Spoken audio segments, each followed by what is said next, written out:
Social మీడియాలో పోస్టులకి సంబంధించి ఇక మీదట ఇష్టం వచ్చినట్లు కేసులు పెడతామంటే అరెస్టులు చేస్తామంటే కుదరదు అని నిన్న హైకోర్టు ఒక సంచలనమైన తీర్పు ఇచ్చింది. అసలు హైకోర్టు ఇచ్చిన తీర్పులో ఏముంది, అసలు ఏ కేసు సందర్భంగా ఇవన్నీ విషయాలు హైకోర్టు చెప్పాల్సి వచ్చింది, చాలా ఇష్యూస్ని మనతో పాటు అడ్వకేట్ జక్కుల లక్ష్మణ్ గారు ఉన్నారు. నమస్తే. నమస్తే. నిన్న హైకోర్టు ఇచ్చిన తీర్పు అంటే దేని సందర్భంగా ఇవన్నీ చెప్పిందండి, అసలు దాని గురించి కొంచెం డీటెయిల్గా చెప్తారా? సరిత, ఇక్కడ నల్లబాలుకు సంబంధించిన గోదావరి కని కరీంనగర్ అదేవిధంగా రామగుండం సైబర్ క్రైమ్ పోలీసులు నమోదు చేసినటువంటి ట్విట్టర్ హ్యాండిల్లో తను రిపోస్ట్ చేసినందుకు గవర్నమెంట్కి ఎగెనిస్ట్గా ప్రజెంట్ గవర్నమెంట్ ఎగెనిస్ట్గా రీపోస్ట్ చేసినందుకు మాత్రమే ఈ 3 ఎఫ్ఐఆర్లు నమోదు చేయడం జరిగింది. ఇప్పుడు క్లియర్గా ఇక్కడ నల్లబాలు గారికి మేము as a BRS legal team Nallabalu గారికి 3 కేసులలో హైకోర్టు నుంచి నాట్ టు అరెస్ట్ తీసుకోవడం కూడా జరిగింది. తీసుకున్న తర్వాత కూడా అంటే వాళ్ళు ఈవెన్ నల్లబాలుతో నేను కూడా చాలా సందర్భాల్లో కరీంనగర్కి గోదావరి కనికి రామగుండం వెళ్ళడం జరిగింది, అపియర్ కావడం జరిగింది. అదేవిధంగా వాళ్ళకు రిప్లై కూడా ఇవ్వడం జరిగింది, ఇన్వెస్టిగేషన్కి సపోర్ట్ చేయడం కూడా జరిగింది. వాళ్ళు క్లియర్గా వాళ్ళు ఇందులో ఈ ఆర్డర్లో ప్రాసిక్యూషన్ నాగేశ్వరరావు గారు ఏం చెప్తున్నారంటే ఎలక్ట్రానిక్ డివైస్ మాకు ప్రొవైడ్ చేయలేదు కాబట్టి దాని ఇన్వెస్టిగేషన్కి సపోర్ట్ చేయలేదు, మేము నోటీస్ ఇచ్చినప్పుడు రాలేదని చెప్పడం జరుగుతుంది. క్లియర్గా దిస్ ఈజ్ ఏ ఫాల్స్. అంటే నీకు మీ ఎస్హెచ్ఓ గారి ముందు అపియర్ అయ్యారు, తను వెళ్తున్నారు, ఫస్ట్ టైం వెళ్ళారు, సెకండ్ టైం వెళ్ళారు, 41 నోటీస్కి రిప్లై ఇవ్వడం జరిగింది, ఇన్వెస్టిగేషన్కి సపోర్ట్ చేయడం జరిగింది. ఇక్కడ నిజంగా ఇక్కడ క్లియర్గా ఈ జడ్జిమెంట్లో కూడా ఒక విషయం ప్రస్తావించారు, పొలిటికల్ స్పీచ్ అంటే ప్రజా ప్రయోజనాల దృష్ట్యా పొలిటికల్ స్పీచ్ అనేది క్రిటిసిజానికి సంబంధించిన ఇష్యూ. అది ఇది క్రైమ్ కాదని క్లియర్గా నిన్న తుకారంజీ జడ్జిమెంట్లో క్లియర్గా చెప్పడం జరిగింది. అంటే ఇక్కడ నల్లబాలు అనే సోషల్ మీడియా బీఆర్ఎస్ పార్టీకి సంబంధించిన సోషల్ మీడియా పర్సన్ ఎక్కడ కూడా క్రిమినల్ కాన్స్పిరసీ కానీ ఎక్స్టార్షన్ కానీ పబ్లిక్ మిస్చీఫ్ కానీ చేసినట్టు ఆధారాలని వాళ్ళు ఎక్కడ కూడా రికార్డులో లేవు, ఆధారాలు కూడా సమర్పించలేదు. కాబట్టి 3 కేసులను క్వాష్ చేయడం జరిగింది. మీరు అన్నట్టు ఇంతకుముందు చెప్పిన దాంట్లో ఎలక్ట్రానిక్ డివైస్లు ఇవ్వలేదు అని అట్లా అడిగే అధికారం ఉంటుందా అండి పోలీసులకు? అంటే వాళ్ళు క్లియర్గా వాళ్ళు అడిగినప్పుడు కోర్టు క్లియర్గా చెప్తున్నది. అంటే ఈ కేసులలో అంటే నల్లబాలుకు సంబంధించిన కావచ్చు, సోషల్ మీడియా పోస్టులకు సంబంధించిన వాటి డిఫమేటరీ వర్డ్స్కు సంబంధించిన ఇష్యూస్లో కావచ్చు, కోర్టు అండర్ సెక్షన్ 356 ప్రకారం కోర్టు పర్మిషన్ అనేది మ్యాండేటరీ. మీరు పర్మిషన్ తీసుకోకుండా ఎఫ్ఐఆర్ నమోదు చేస్తే మాత్రం మేము క్వాష్ చేస్తామని క్లియర్గా తుకారం గారి బెంచ్ క్లియర్గా ఈ జడ్జిమెంట్లో ప్రస్తావించడం జరిగింది. ఆ విషయంలో ఎలక్ట్రానిక్ డివైస్ అనేది ఈ కేసులలో అవసరం లేదు. ఆర్టికల్ 21 ప్రకారం పర్సనల్ లిబర్టీ, మన ప్రైవసీ, ఇలా క్లియర్గా సహజ న్యాయ సూత్రాలకు విరుద్ధంగా 3 ఎఫ్ఐఆర్లు నమోదు చేయడం జరిగిందని క్లియర్గా తుకారంజీ బెంచ్ నిన్న క్లియర్గా ప్రస్తావించడం జరిగింది. ఇక్కడ సహజ న్యాయ సూత్రాలలో భాగమే రైట్ టు ప్రైవసీ. ఆయన రహస్యానికి సంబంధించి, ఆయన పర్సనల్కి సంబంధించి, తన ఫోన్కు సంబంధించి ఇవ్వాల్సిన రైట్, ఫండమెంటల్ రైట్ కాబట్టి ఇవ్వలేడు తను. కాబట్టి పోలీసులు అడిగినారు, వాళ్ళు అడిగినప్పుడు మేము రిప్లై కూడా యాజ్ అ కౌన్సిల్ బీఆర్ఎస్ లీగల్గా మేము రిప్లై ఇవ్వడం జరిగింది. అంటే రైట్ టు ప్రైవసీ అనేది కాన్స్టిట్యూషనల్ రైట్ తనకున్నది బాలు అనే వ్యక్తికి. ఈ పర్సనల్ డివైజెస్ మీరు అడుగుతున్నారు, మీరు అడగడం కాన్స్టిట్యూషన్ వైలేట్ మీరే చేస్తున్నారు. ఆ కాన్స్టిట్యూషన్ మీరు ఫండమెంటల్ రైట్స్ మీరే ఫాలో కావట్లేదు. డ్యూ ప్రాసెస్ ఇందులో క్లియర్గా కొన్ని జడ్జిమెంట్లు కూడా ప్రస్తావించడం జరిగింది.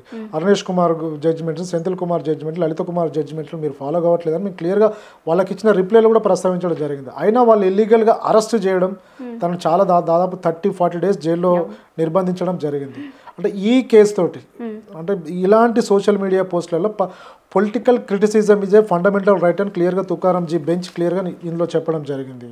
కాబట్టి ఇలాంటి కేసులలో మీరు క్రైమ్కి ఎఫ్ఐఆర్ బుక్ చేయొద్దు. నిజంగా ఎఫ్ఐఆర్ బుక్ చేసిన బిఎన్ఎస్ ప్రొవిజన్ ప్రకారం మీరు ఫాలో కండి, లలిత కుమారి గారి జడ్జిమెంట్ని ఫాలో కండి.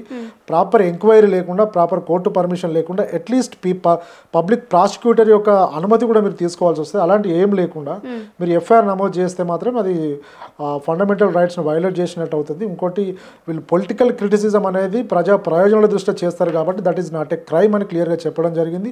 ఇంకోటి ఇందులో క్లియర్గా ఒక వర్డ్ ఇక్కడ చెప్పడం జరిగింది సరిత, similar factual matrix and the petitioner accused is alleged have completed the offences within a scope of same sections of prosecution.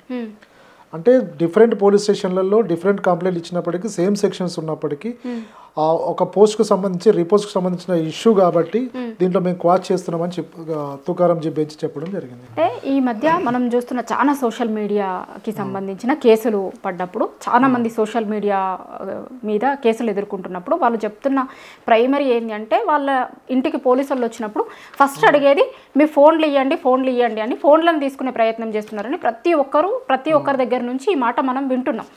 అసలు అది ఎంతవరకు కరెక్ట్, వాళ్ళకి తీసుకునే అధికారం ఉంటుందో నిన్న జడ్జిమెంట్లో కూడా అది చెప్పినట్టున్నారు కదా. వాళ్ళు ఏం చేయాలి అసలు? ఇప్పుడు ఒక సింపుల్గా ఏదో ఒక ఊర్లో ఒక అతని మీద సోషల్ మీడియా ప్లాట్ఫామ్లో ఏదో ఒక పోస్ట్ పెట్టిండు అని ఆయన ఇంటికి వచ్చి పోలీసులు వచ్చిరండి. ఆయనను అరెస్ట్ చేయడంతో పాటు ఆయన డివైజ్లని ఫోన్నా ఆయన ల్యాప్టాప్ వాడితే ఏదో ఒకటి అది ఇవ్వమని అంటున్నారు అనుకోండి పోలీసులు, ఆయన ఏం చేయాలి అప్పుడు? అంటే ఇక్కడ క్లియర్ ఇలాంటి జడ్జిమెంట్లు ఇప్పుడు ఈ రోజు నల్లబాలు కేసు అనేది నాకు తెలిసి తెలంగాణలో కాంగ్రెస్ ప్రభుత్వం పెట్టిన అక్రమ కేసులకి మీద ఒక అస్త్రం, ఒక చరిత్రాత్మకమైన తీర్పు. అంటే డీజీపీకి కూడా డీజీపీ కూడా సూచనలు చేసిన జడ్జిమెంట్ ఇది. నాకు తెలిసి ఈ 2 సంవత్సరాల నుండి వాళ్ళు పెట్టే అక్రమ కేసులకి డీజీపీ గారు ఈ విషయంలో, ఈ జడ్జిమెంట్ విషయంలో చాలా క్షుణ్ణంగా దీని మీద లీగల్ ఒపీనియన్ తీసుకొని మీరు అన్నట్టు ఈ ఎలక్ట్రానిక్ డివైస్ అంటే సోషల్ మీడియాలో పోస్ట్ అనేది క్రైమ్ కాదని క్లియర్గా తుకారంజీ బెంచ్ చెప్పిన విషయం ఈ జడ్జిమెంట్ నల్లబాలు కేసులో క్లియర్గా ప్రస్తావించడం జరిగింది. అప్పుడు క్లియర్గా ఈ నల్లబాలు కేసునే కోట్ చేస్తూ ఇందులో ఉన్న సిఆర్ఎల్పీలను కోట్ చేస్తూ నల్లబాలు కేసు ప్రకారము సోషల్ మీడియాలో పొలిటికల్ పోస్ట్ అనేది క్రైమ్ కాదు కాబట్టి మేము ఎలక్ట్రానిక్ డివైస్ అని ఇవ్వలేము. నిజంగా మీరు ఎలక్ట్రానిక్ డివైస్ కావాలంటే కోర్టు నుంచి పర్మిషన్ తెచ్చుకోండి, అప్పుడు in the presence of advocate ముందు మీరు ఏమైనా ఇన్వెస్టిగేషన్ మేము సపోర్ట్ చేస్తామని రిప్లై ఇచ్చే అవకాశం ఉంటుంది. ఇక నుంచి ఎలక్ట్రానిక్ డివైస్ పోలీసు వాళ్ళు అడగరు మోస్ట్లీ. ఒకవేళ అడిగినా కానీ నల్లబాలు కేసుని కోట్ చేస్తూ మేము సో నల్లబాలు కేసులో తుకారంజీ బెంచ్ క్లియర్గా ప్రస్తావించడం జరిగింది. ప్రజా ప్రయోజనం దృష్ట్యా సోషల్ మీడియాలో పోస్టులు అనేటివి అంటే వ్యక్తిగత స్వేచ్ఛకు భంగం కలిగించినటువంటి ఆధారాలు లేకుండా పోస్ట్ చేయడం మాత్రం అది క్రైమ్ కాదు. దాని ప్రకారం ఎలక్ట్రానిక్ డివైస్ ఆ సెక్షన్సే అట్రాక్టివ్ అని క్లియర్గా ఆ జడ్జిమెంట్లో ప్రస్తావించారు కాబట్టి ఆ జడ్జిమెంట్ ప్రకారం మేము ఎలక్ట్రానిక్ డివైస్ ఇవ్వం, మీకు నిజంగా కావాలంటే మీరు కోర్టు నుంచి పర్మిషన్ తెచ్చుకోండి, మేము సపోర్ట్ చేస్తామని చెప్పొచ్చు. అంటే నిన్న ఇచ్చిన తీర్పుతోని రాజకీయ పోస్టుల మీద కేసులు పెట్టడానికి లేదండి. అంటే అదొకటి ఇక్కడ దీనిలో ఒక విషయం మనం చెప్పాల్సి వస్తుంది. నిజంగా ఇప్పుడు ఇందులో 3 విషయాలు. ఒకటి, రేవంత్ రెడ్డి ముఖ్యమంత్రి యొక్క పరువుకు భంగం కలిగించేలాగా నల్లబాలు గారు ట్విట్టర్లో పోస్టులు పెడుతున్నారు అనేది ఒక అలిగేషన్ ఉంది. అది పోలీస్ కానిస్టేబుల్ ఒక కంప్లైంట్ ఇవ్వడం జరిగింది, సతీష్ అనే వ్యక్తి ఒక కంప్లైంట్ ఇవ్వడం జరిగింది. అదేవిధంగా ఇంకొక వ్యక్తి ఎవరితోనూ వసీం అక్రమ్ అనే ఒక కానిస్టేబుల్ ఒక కంప్లైంట్ ఇవ్వడం జరిగింది. నిజంగా వాళ్ళకి అంటే ఈ జడ్జిమెంట్ ప్రకారం 356 ప్రకారం కంప్లైంట్ ఇచ్చే అధికారం కూడా వాళ్ళకి లేదు. అంటే నిజంగా ఒక గ్రీవియన్స్ పర్సన్, అగ్రీవ్డ్ పర్సన్ అంటే ఎవరైతే తన పోస్ట్ ద్వారా మానసికంగా కావచ్చు, పబ్లిక్ డిఫేమ్ కావచ్చు ఇబ్బంది పడుతున్నారో ఆయన మాత్రమే కంప్లైంట్ ఇవ్వాలని జడ్జిమెంట్లో ప్రస్తావించడం జరిగింది. అందుకే పోలీస్ వాళ్ళకి డీజీపీకి డైరెక్షన్స్ కొన్ని ఇవ్వడం జరిగింది. ప్రాథమిక దర్యాప్తు చేయండి, దర్యాప్తులో మీరు లోకస్ స్టాండీ చూడండి, లోకస్ స్టాండీలో ఎవిడెన్స్ చూడండి. ఆ పొలిటికల్ పోస్ట్ చేసే ముందు ఆ విధంగా ఆ పొలిటికల్ పోస్ట్ ద్వారా పబ్లిక్ పీస్కి ఏమన్నా భంగం కలుగుతుందా, ప్రభుత్వానికి ఏమన్నా నష్టం వాటిల్లుతుందా, నష్టం వాటిల్లినప్పుడు ఒక వ్యక్తికి వాటిల్తే వ్యక్తి కంప్లైంట్ ఇచ్చిండా లేదా అనేది కూడా మీరు చూసుకోండి. నిజంగా ఆ వ్యక్తి కంప్లైంట్ ఇవ్వనప్పుడు కేసును మీరు క్లోజ్ చేయండి అని క్లియర్గా చెప్పడం జరిగింది. ఇప్పటివరకు మామూలుగా మనం చాలా కేసులలో ఏం చూసినాము అంటే సీఎం గారి మీదనో లేకపోతే ప్రభుత్వం మీదనో ఏదో సోషల్ మీడియాలో ఒక పోస్టులు పెట్టిరు అని వాళ్ళ పార్టీ కార్యకర్తలు ఎవరో వేరే వాళ్ళు కూడా కొన్ని సందర్భాలలో మీరు ఇందాక చెప్పినట్టు పోలీసులు కూడా కేసులు నమోదు చేసిరు అన్నారు. అట్లా చేయనీకి లేదు. ఒకవేళ సీఎం గారి మీద అన్నారు అంటే ఆయనే ప్రత్యక్షంగా చేయాలి. XYZ మంత్రులు అయితే కనుక వాళ్ళే చేయాలి. అదేవిధంగా బీఆర్ఎస్ పార్టీ మేము యాజ్ ఎ లీగల్ టీమ్గా బీఆర్ఎస్ పార్టీ సీనియర్ లీడర్లు చాలా విషయాలలో కంప్లైంట్ ఇవ్వడం జరిగింది. కౌశిక్ రెడ్డితో పాటు, పావని గౌడ్తో పాటు చాలామంది, సతీష్ రెడ్డి కావచ్చు, వాసుదేవ్ రెడ్డి చాలామంది కంప్లైంట్ ఇవ్వడం జరిగింది కన్సర్న్ పోలీస్ స్టేషన్లో. మొన్న గోవర్ధన్ రెడ్డి కావచ్చు. అంటే ఇక్కడ బీఆర్ఎస్ పార్టీ ఇచ్చిన కంప్లైంట్స్లో మాత్రం వాళ్ళు కోర్టు పర్మిషన్ పెట్టి కోర్టు పర్మిషన్ లేకుండా క్లోజ్ చేస్తున్నారు. అదే కాంగ్రెస్ పార్టీకి సంబంధించిన వ్యక్తులు కంప్లైంట్ ఇచ్చినప్పుడు మనం చూస్తున్నాం చాలా వరకు నల్లబాలు కేసే కావచ్చు, దిలీప్ కొనతం గారి కేసే కావచ్చు, క్రిషాంక్ కేసే కావచ్చు, చాలా కేసులలో కోర్టు పర్మిషన్ లేకుండా అరెస్ట్ చేస్తున్నారు. ఈ అరెస్ట్ అనేది తప్పని ఈరోజు నల్లబాలు కేసు చెప్పడం జరిగింది. దీని మీద బీఆర్ఎస్ లీగల్ టీం ఇప్పటి వరకు కాంగ్రెస్ పార్టీ పెట్టిన అక్రమ కేసులలో ప్రేయర్ పర్మిషన్ లేకుండా, కోర్టు పర్మిషన్ లేకుండా పొలిటికల్ క్రిటిసిజంతో ఉన్న పోస్టులను బేస్ చేసుకొని ఎఫ్ఐఆర్ నమోదు చేసిన కేసులలో మేము ఆల్రెడీ కన్సర్న్ డిపార్ట్మెంట్ ఎవరైతే కేసు నమోదు చేసినా వాళ్ళకి లీగల్ నోటీసులు పంపిస్తున్నాము. ఫిర్యాదు చేసిన ఎవరైతే కంప్లైంట్స్ వాళ్ళకి లీగల్ నోటీసులు పంపిస్తున్నాము. నల్లబాలు కేసు తర్వాత మాలిసియస్ ప్రాసిక్యూషన్ అని తప్పుడు కేసులు పెట్టిన పోలీసు అధికారుల మీద చట్ట ప్రకారంగా పరువు నష్టం దావాలు వేయబోతున్నాము. ఇప్పుడు వ్యక్తులుగా వాళ్ళకి ఏదన్నా ఇబ్బంది అయింది అన్నప్పుడు వాళ్ళే కేసు వేయాలి అనేది ఒకటి ఈ తీర్పులో. ఇప్పుడు పార్టీలుగా కాంగ్రెస్ పార్టీ కానివ్వండి, బీఆర్ఎస్ కానివ్వండి, ఇంకా వేరే పార్టీలకు సంబంధించిన ఇష్యూ మీద పార్టీకి సంబంధించిన అథెంటిక్ పర్సన్స్ వాళ్ళు మాత్రమే కంప్లైంట్ ఇవ్వడానికి అవకాశం ఉంటుందా, లేదంటే ఆ పార్టీలో ఉన్న కార్యకర్తలు నాయకులు ఎవరైనా సరే ఇచ్చే అవకాశం ఉందా? అట్లా ఉండదు. ఇప్పుడు పార్టీలో కార్యకర్తలు అంటే ప్రెసిడెంట్ సెక్రటరీకి ఆ రైట్ ఉంటుంది ఇక్కడ. ఇప్పుడు నిజంగా పార్టీని కించపరిచేలాగా, పార్టీ ప్రతిష్టని కించపరిచేలాగా ఏమన్నా పోస్టులు పెట్టినా, సోషల్ మీడియాలో షేర్ చేసినా పార్టీ ప్రెసిడెంట్ కావచ్చు, పార్టీ సెక్రటరీ కావచ్చు కంప్లైంట్ చేయవచ్చు. ఆ కంప్లైంట్ చేసిన తర్వాత కూడా దాంట్లో ఈ నల్లబాలు కేసు బేస్ చేసుకొని ఆ కంప్లైంట్ అనేది అంటే పార్టీకి పరువు నష్టం జరిగేలాగా పోస్ట్ ఉన్నప్పుడు కోర్టుకు వెళ్ళాలి. కోర్టు కాగ్నిజేబుల్ అఫెన్స్ అయినప్పుడు నాన్ కాగ్నిజేబుల్ అనేది బేస్ చేసుకొని కోర్టుకు వెళ్ళిన తర్వాత కోర్టు నుంచి సమ్మన్స్ వచ్చేలాగా అప్పుడు కోర్టు ట్రయల్ చేస్తుంది. అప్పుడు కోర్టు పరిధిలో జరగాల్సిన ఇష్యూ ఇది. పోలీస్ స్టేషన్లో దీన్ని ఎంటర్టైన్ చేయొద్దు. 356 అనే సెక్షన్ ఎంటర్టైన్ చేయొద్దు. మీరు కోర్టు ఒపీనియన్ తీసుకొని కోర్టులో దాన్ని మనం జనరల్గా ఏమంటామంటే కోర్టు కాగ్నిజెన్స్ తీసుకొని కోర్టే సమ్మన్ చేస్తుంది. ఈ మధ్యలో మేము అండర్ 356 ప్రకారం కొండ సురేఖ గారి మీద కేటీఆర్ గారి తరఫున కోర్టులో ఫైల్ చేయడం జరిగింది పరువు నష్టం దావా. లీగల్ టీమ్ క్లారిటీ ఉంది ఇక్కడ చూడండి. కొండ సురేఖ గారు కేటీఆర్కి వ్యతిరేకంగా, ఫ్యామిలీకి వ్యతిరేకంగా పరువు నష్టం జరిగేలాగా కొన్ని వ్యాఖ్యలు చేసిన సందర్భంలో మేము కోర్టుని ఆశ్రయించినాం. కోర్టుని ఆశ్రయించి కోర్టుని కాగ్నిజెన్స్ తీసుకొని కోర్టులో నెంబర్ చెప్పించి కోర్టు నుంచే తనకు సమ్మన్ పంపడం జరిగింది. ఇలా చేయాలని చెప్పి కోర్టు క్లియర్గా తుకారాంజీ బెంచ్ చెప్పడం జరిగింది. అంటే ఈ పరువు నష్టం కేసులలో కూడా కోర్టు నుంచి చెయ్యాలి, పోలీస్ స్టేషన్లలో ఎఫ్ఐఆర్ దాఖలు చేయడానికి లేదని క్లియర్గా ఈ జడ్జిమెంట్ అనేది దానికి కూడా ఒక నిదర్శనం. ఇప్పటి వరకు అట్లా చేసిన సందర్భాలు ఉన్నాయా అండి? అంటే పోలీస్ స్టేషన్లలో ఎఫ్ఐఆర్లు అవుతుండేనా ఇప్పటివరకు? ఇప్పుడు 356 ఇందులో ఉంది.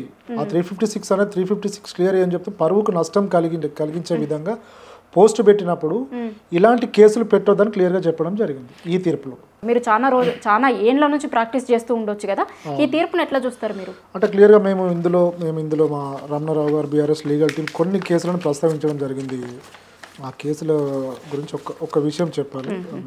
అందులో కొన్ని జడ్జిమెంట్స్ ప్రకారం ఈ నల్లబాలు మీద ఏదైతే సోషల్ మీడియా రిపోస్ట్ చేసేందుకు ఎఫ్ఐఆర్లు నమోదు చేశారో, ఏదైతే 350 అండర్ సెక్షన్ 192, 351, 353, 354, 356 ఇలాంటి ఐటీ 67 ఇలాంటి కేసులు ఏవైతే పెట్టారో, ఇలాంటి కేసులు పెట్టే ముందు ప్రాథమిక దర్యాప్తు అనేది అవసరమని క్లియర్గా Shreyas Singhal versus union of India, అదే కేదార్నాథ్ సింగ్, అదేవిధంగా సుబ్రహ్మణ్య స్వామి, లలిత కుమారి, అరుణేష్ కుమార్ ఈ జడ్జిమెంట్స్ క్లియర్గా చెప్తున్నవి. ఏ కేసు పెట్టినా ప్రాథమిక దర్యాప్తు అనేది ఇంపార్టెంట్. నిజంగా అగ్రీవ్డ్ అంటే గ్రీవియన్సీ అంటే ఎవరికైతే నష్టం వాటిల్లో ఆయన కంప్లైంట్ ఇచ్చాడా లేదా అనేది చూసుకోవాలి.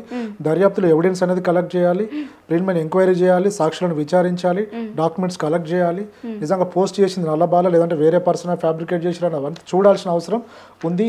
ఈ సెక్షన్లో ఈ కేసులు ఏదైతే కేసులు మేము ప్రస్తావించడం జరిగిందో, ఈ కేసులో ఉన్న ఈ జడ్జిమెంట్స్లో ఉన్న మెయిన్ ఫ్యాక్ట్ ఆఫ్ ది జడ్జిమెంట్లో ఉన్న విషయాన్ని మీరు వైలేట్ చేశారని చెప్పి మేము కోర్టుకి ఈ జడ్జిమెంట్ కోర్ట్ చేస్తూ హైకోర్టులో ప్రస్తావించడం జరిగింది. నిజంగా ఈరోజు నల్లబాలు గారి విషయంలో ఏదైతే మేము జడ్జిమెంట్స్ కోర్ట్ చేసామో ఫర్దర్గా రేపటి నుంచి కావచ్చు, ఏపీ తెలంగాణ ఇండియాలో కావచ్చు, నల్లబాలు కేసును కూడా ప్రస్తావిస్తూ ఇలాంటి కేసును నిజంగా గవర్నమెంట్ కావచ్చు, థర్డ్ పర్సన్స్ పెట్టినప్పుడు ఈ కేసు నల్లబాలు కేసును కూడా కోర్ట్ చేస్తూ క్వాజ్ చేయమని హైకోర్టును ఆశ్రయించే అవకాశం కూడా ఉంటుంది. మీరు బీఆర్ఎస్ పార్టీ లీగల్ సెల్ మెంబర్గా కూడా ఉన్నారు. బీఆర్ఎస్ పార్టీ సోషల్ మీడియాకి సంబంధించిన వాళ్ళ మీద ఇప్పటికీ చాలా కేసులు, నల్లబాలుది నిన్న వచ్చిన తీర్పు అయితే చాలా కేసులు కూడా ఉన్నాయి కదా. ఇప్పుడు దీన్ని చూపెట్టు మీరు మిగతా సోషల్ మీడియా కేసుల పైన ఎట్లాంటి స్టాండ్ తీసుకోబోతున్నారు? అంటే క్లియర్గా సరిత మంచి క్వశ్చన్ నాకు కూడా అనిపించింది. ఇప్పుడు కొండారెడ్డిపల్లిలో అనుకుంటా విజయ మీరు అదేవిధంగా ఇంకా చాలామంది జర్నలిస్టులు కూడా ప్రభుత్వ సమస్యలనే ప్రశ్నిస్తున్నప్పుడు పెట్టిన ఏవైతే ఇప్పుడు క్రిషాంగ్ కావచ్చు, కొనతం దిలీప్ సార్ కావచ్చు, గౌతమ్ కావచ్చు, చాలామంది అంటే ప్రజా సమస్యల మీద మాత్రమే పోస్టులు పెడుతున్నారు. ఇలాంటి వాళ్ళ మీద ఇలాంటి అంటే సోషల్ అవేర్నెస్ కోసం పోస్టులు పెట్టే ఏదైతే ఇల్లీగల్ ఎఫ్ఐఆర్స్ ఉన్నాయో వీటన్నిటి మీద మేము ఫర్దర్గా క్వాష్ చేస్తున్నాము. నల్లబాల్ కేసు బేస్ చేసుకొని క్వాష్ చేసే అవకాశం ఉంది.